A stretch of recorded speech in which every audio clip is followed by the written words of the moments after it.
Salut les lecteurs, un livre que je vous recommande, c'est le nouveau livre, le dernier livre d'Alexandre Jardin, Des gens très bien. Alors, dès que le livre est sorti, là il y a quelques jours, à tout de suite les Kalachnikov ont jailli, hein, les couteaux, etc.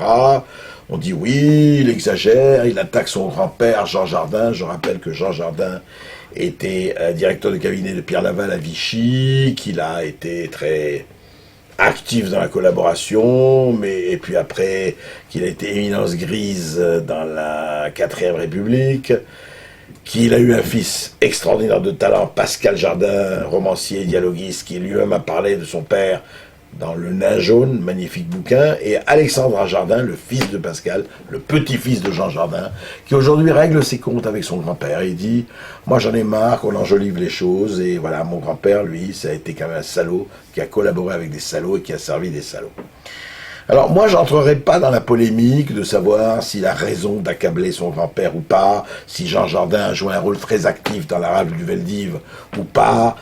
C'est pas le problème. Le problème, c'est que je ne comprends pas pourquoi on ne laisse pas un Alexandre Jardin dire ce qu'il a envie de dire de son grand-père. Ça le regarde. Il dit ce qu'il a envie de dire. Alors, on peut dire après que c'est excessif ou pas.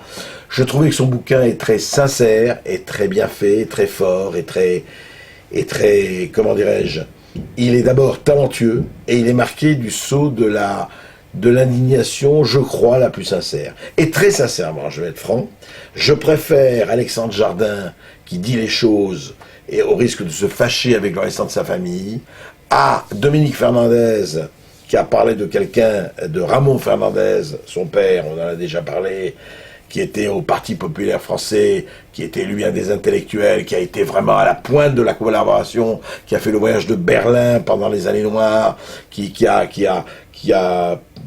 tout à fait louangé Hitler, Goebbels et compagnie.